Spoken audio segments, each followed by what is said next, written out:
Não, e Vitor, você tem hoje taxa de juros americana, títulos, papéis bons pagando 6% em dólar, né? Quer dizer, é atrativo, né, para o investidor, até para o investidor nacional, né? Quer dizer, a esse nível de taxa é uma coisa... Tanto que a gente viu o dinheiro saindo daqui esse ano, né? Da Bolsa. A gente teve um rally positivo no final do ano passado, entrou bastante recurso.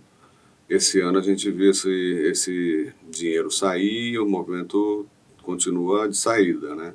Mas, de fato, né, com uma Treasury de 5, é difícil você atrair recursos para cá. Enquanto a gente não vê esse movimento de queda na taxa de juros americana, o fluxo de capital para países emergentes como o Brasil fica bastante comprometido, né? E a gente virou o ano achando que esse início de ciclo de queda lá se daria a partir de março, depois maio, né? Agora a gente já está falando em setembro. E essa queda não tem nada a ver com a crise global, é a economia americana forte, né? Economia americana muito aquecida e não cede, né? Muito resiliente, emprego em alta, inflação ainda muito resiliente.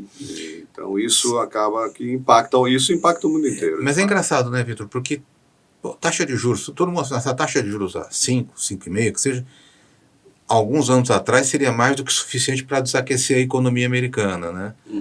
Hoje parece que você está dando uma aspirina para quem está com uma pneumonia. Pois é. Não faz efeito. Está demorando para fazer efeito, né? Eu acho que o pessoal critica bastante o Powell, dizem que é o presidente do Fed mais fraco aí dos últimos tempos, que ele demorou para agir, os comunicados dele não são tão precisos.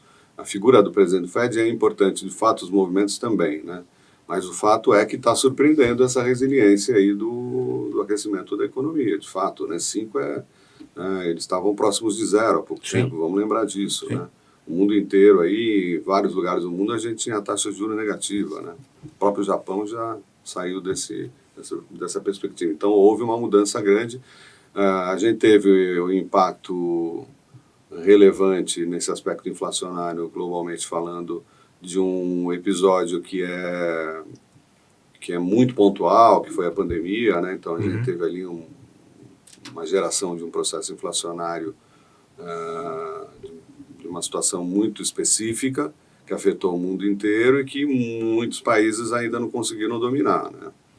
E já tem um tempo que isso aconteceu, mas o fato concreto é que o próprio mercado americano continua ali muito resiliente. E não dá para ter uma leitura disso, né? Porque teoricamente já deveria ter começado teoricamente já deveria ter cedido um pouco, né? Pelo menos o início, né, dessa como aconteceu. Acho que nesse aspecto, de novo, quem saiu muito bem foi o Brasil. Sim. Né?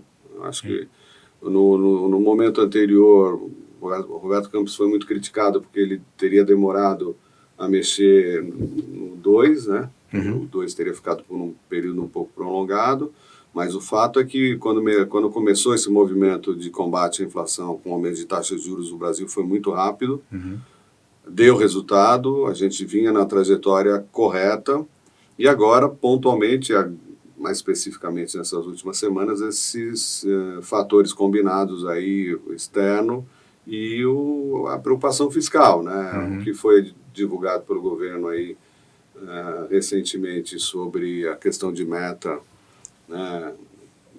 Dizendo que o ano que vem já não estamos falando mais de superávit, meta zero, essa preocupação... Você não acha que teve um erro de comunicação na largada?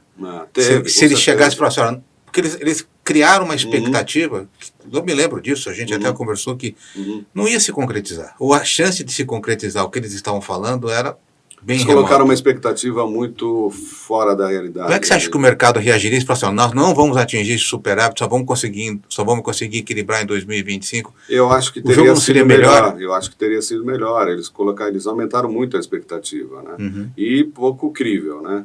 Tanto que o próprio Focus mostrava um déficit para esse ano de 0,8, enquanto o governo continuava insistindo no 0. Né? Talvez eles pudessem ter calibrado um pouco melhor, e eu acho que o processo de comunicação desse governo não tem sido melhor, né? Desde a largada e também nos momentos... Acho que agora também foi inoportuno, enfim, talvez prematuro, não está muito claro ainda, né? Agora o FMI soltou lá a previsão deles, né? Eles já estão com uma previsão bem mais pessimista Sim, de Brasil, né? sim, Você viu? sim. Estão falando aí de que no próprio governo Lula a gente não tem superávit, vai terminar 26 com 0, né? Então, e aí isso, somado ao que a gente acabou de falar de mercado americano, taxa de juros e inflação resiliente, isso atrapalha um pouco a ponta do Roberto Campos ontem vir aí com essa... Agora, você acha que esses juros, porque a gente vinha numa curva de queda, o que era bom para o mercado imobiliário, para os fundos imobiliários, para a economia como um todo, né?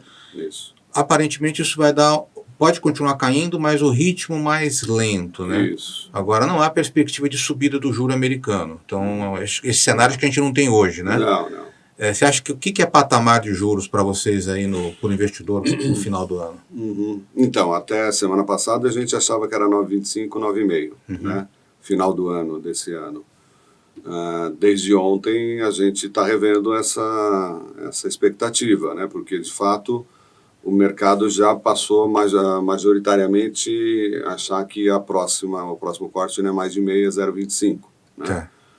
Então, com isso, a gente deve estar muito mais próximo de um 10 do que de um 9,5 Para o final do no ano. final do ano. Mas a trajetória de queda continua na nossa visão. É difícil precisar agora, porque a gente está num pico de uma situação, né? Com essa combinação de fatores aí influenciando o cenário. A gente acha que do 9,5 talvez a gente vire o ano ali próximo do 10, 9,75.